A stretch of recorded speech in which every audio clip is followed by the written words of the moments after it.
Welcome back to the program. In studio, the representative of the 14th Congressional District in the state of Georgia, Marjorie Taylor Greene. Miss Representative, thank you for being here. Welcome to Milwaukee. Thanks for having me on today. So I got to start with this. Did Joe Biden legitimately win the 2020 presidential election? I don't think so.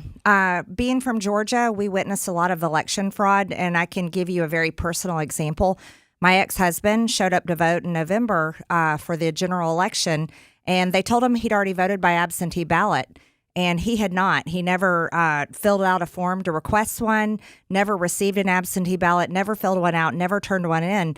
But the Secretary of State website said that he had. And we were called liars for a long time. He had to actually sign an affidavit surrendering an absentee ballot he didn't even vote on. Later on, we hired an attorney, FOIA'd the information, and were proven correct. So, in fact, in the 2020 election, there was an absentee ballot cast in his name that they never removed.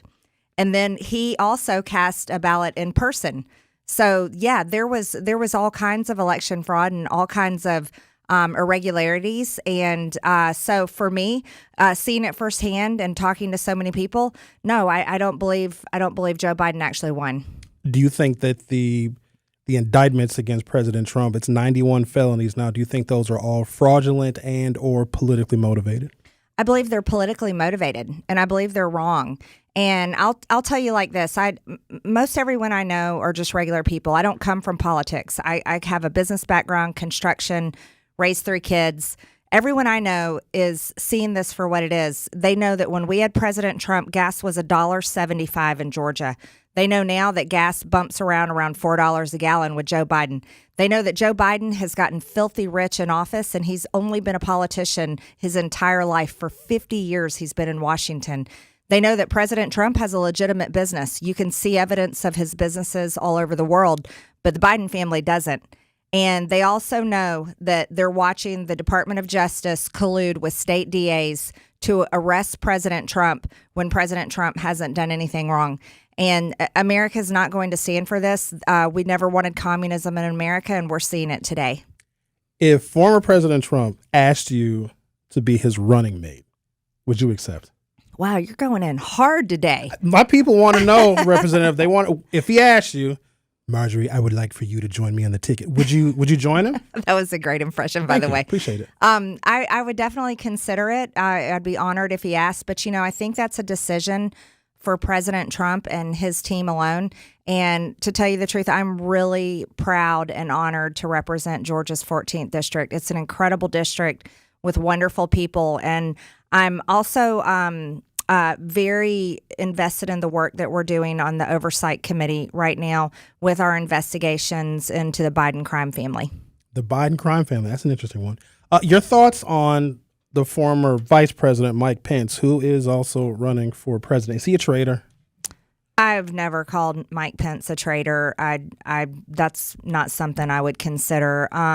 He's the former Vice President of the United States. And yes, he is running. Doesn't have a lot of support. I think pretty much for Republican voters, this primary is over. We do feel that President Trump is going to win. He has, it depends on which poll and which state, but it bounces between well over 50% to well over 60% support in the primary. So he has a commanding lead, and Ron DeSantis is way, way, way in second place. If something happens, you never know with some of these indictments. There could be the, Section 3 of the 14th Amendment. Literally anything can happen. Would you then support another Republican nominee, or would you still be in support of Donald Trump, even if he doesn't get the delegates to be the nominee in 24? I don't see that scenario playing out. I see President Trump overwhelmingly winning the Republican primary, and then I see President Trump winning the general election, no matter how many times they indict him, and no matter how many times they arrest him. President Trump has told us one thing, and people are seeing this happen. He said, right now they're coming after me. but they're going to start coming after you. And that's what's happening. In the state of Georgia this week, we're watching regular people having to turn themselves in to the Rice Street Fulton County Jail, which, by the way, is a disgusting jail. Just this past year, a few months ago, a man died in that jail, eaten alive by bed bugs. And this is where our Fulton County DA is Fani Willis is having the former president of the United States. And then regular people in Georgia who have been indicted with him in this so-called conspiracy turn themselves in. And this is a weaponized government. And I'm telling you right now, it doesn't mix. When people can't afford food, they can't afford their medication, seniors on a fixed income, working people working 2 and 3 jobs, single moms can hardly make it month to month. They're maxing out their credit cards. And then you're watching the Democrats arrest their top political opponents and all of his supporters. It's not going to play well, and it's not going to work. But didn't former President Trump also say that Hillary Clinton should go to jail too? Because he was actually, saying basically the same things, wanting to jail one of his political rivals. So it's kind of consistent, is it not? But did he? That's the real question, because they're always talking about what a bad guy President Trump is and how angry he is. But as soon as he got elected and he went into office, did he arrest Hillary Clinton? No, he didn't. Did he prosecute her? Did he indict her? Did he do that to anyone? No. You know what he did? He got in the White House and he focused on being president of the United States. And then he brought world peace. He ended the foreign wars. He made American energy independent again. He secured our border. He put child sex trafficking as one of the top issues of his presidential platform. And I'm really glad he did, because I can tell you in Georgia right now, every single month, a child is sold for sex on average 7,200 times every single month in the state of Georgia. But this pathetic Fulton County DA, Fani Willis, has made it her number one goal in life to put President Trump in jail. So ask yourself what's more important. Should she be going after child sex trafficking, rapists, murderers, gangs related to the cartel, fentanyl deaths, or should she really be going after President Trump because he had the audacity to use his freedom of speech and say, my election was stolen? Guess who else said that? Stacey Abrams. You don't see Fani Willis locking her up. Hillary Clinton said it too. You don't see Fani Willis locking up Hillary Clinton or any other Democrat pundit, media person, elected Democrat that said the same thing. Could it be, and I don't want to spend too much time on, the past, if there was evidence to incarcerate or to indict Hillary Clinton, I'd like to think that evidence would have been presented to a grand jury and then she would have gone down the same path. But I just personally don't believe that there was any evidence to like her server, her personal server, where she had State Department emails and classified information? Or what about when she hammered her BlackBerry? You don't think that was the right evidence that we could have gone after? Here, you know what? We can attack Republicans too. Our former Attorney General of the United States at the Department of Justice, Bill Barr, he had in his possession, June 30th of 2020, an unclassified FD 1023 form. You may not know about this. You might watch too much left-leaning news. But I'll go ahead and inform you, because I sit on the Oversight Committee and I've read the form myself. The FBI paid $200,000 to this informant for the information, and it stated on there that Joe Biden, and Hunter Biden each took a $5 million bribe from the oligarch that owned Burisma when Joe Biden was vice president of the United States. And you know who didn't do anything with it? Bill Barr, the Republican Attorney General of the United States. So I can tell you right now, for me, it's about the real crimes and going after criminals. And I don't care what political party did or didn't do it. I think Americans need to see real justice. And I think they want to see people in Washington held accountable. Well, there was a point in time where I think Bill Barr was actually a friend, but clearly he is a friend no more. Is that safe to say? I have no idea. I don't really know him personally. I just am really angry that he did nothing with real evidence of the vice president taking a $5 million bribe in order to get the Ukrainian prosecutor, Viktor Shokin, fired. I think that's a serious problem. It's actually a very important reason to impeach someone. You consider yourself a Christian nationalist. For people that don't know what that is, myself included, what is a Christian nationalist? Well, I'm a Christian. I'm thankfully saved by the Son of God, Jesus Christ. He died on a cross, and 3 days later he rose from the dead. And because of his sacrifice on the cross, I'm forgiven for my sins, and my faith is fully in that. Being a nationalist, I love this country. I love America. I love the fact that we're all equal. I love it that I was able to run a business, a construction company in a male-dominated industry. I love it that I could raise my children and my beliefs and my faith, my religion, raise them to know right from wrong.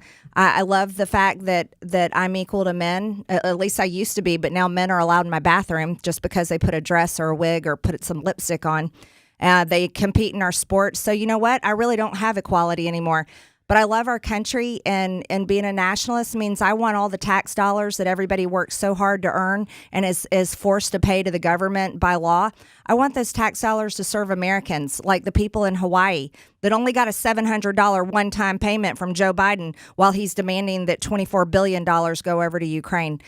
So you know what? I proudly say I'm a Christian and a nationalist, and I don't think that should offend anyone. I wish there were more of us. You've also been accused of being a racist. Congresswoman Marjorie Taylor Greene, are you a racist? Absolutely not. That is absurd. Is Donald Trump a racist? Absolutely not. No. You know what being a racist is? Oh, I'd love to hear this. Yes. Okay.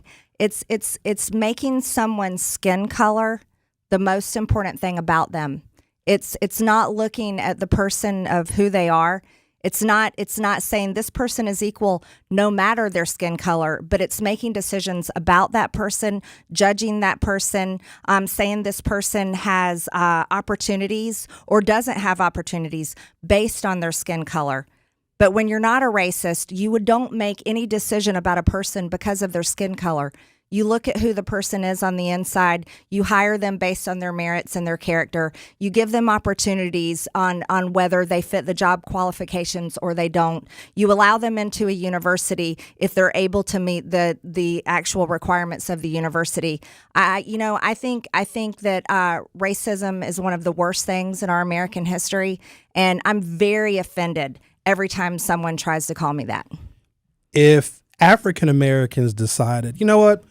We're done with the Democrats. We haven't gotten anywhere. They haven't done anything for us. We're going to come on over to the Republican Party, which would help you guys in an awful lot of elections. But if African Americans said we have one request, only one thing, that's reparations, would you consider the request of African Americans for reparations if they agree to vote for Republicans? I don't believe in reparations because there's going to be some group, some identity, someone else that's always going to come forward and bring their wrongs and demand payment from the American taxpayers in this country. You know, I welcome anyone to the Republican Party, but I hope they come for other reasons. And I hope they come for these reasons. I hope they come because they care about our border. I hope they come because they don't want to see 300 Americans, and you can't put an identity on them, but 300 Americans die every single day from fentanyl. I hope that people come to the Republican Party because they care about our children and don't want them to be sexualized in school or told that they can cut their breast off or be castrated and change their gender before they're ever even old enough to vote or even legally get a tattoo on their skin. And I hope people join our party because they're sick and tired of all of our money being sent to countries all over the world and our soldiers being sent to foreign wars all over the world to defend those borders and those causes and perform the regime change the CIA wants to see happen instead of defending our own country, our own borders. And I hope they come because, you want to know something that we all should do, and I don't care about political parties on this one. We have too many homeless people on our streets, and we have too many veterans that are suffering, and our senior citizens are hardly able to get by, and I think that's really wrong. So I really want to see the Republican Party to be the American Party, and I would encourage anyone to come and vote Republican for those reasons. Representative Marjorie Taylor Greene, representing the people of Georgia's 14th Congressional District. They told me to get ready for you, and those that told me to get ready, they didn't lie. But I rather enjoyed this conversation. We appreciate you being here in Milwaukee, and maybe I'll see you tonight at the Republican debate. Thank you for being here. Thank you.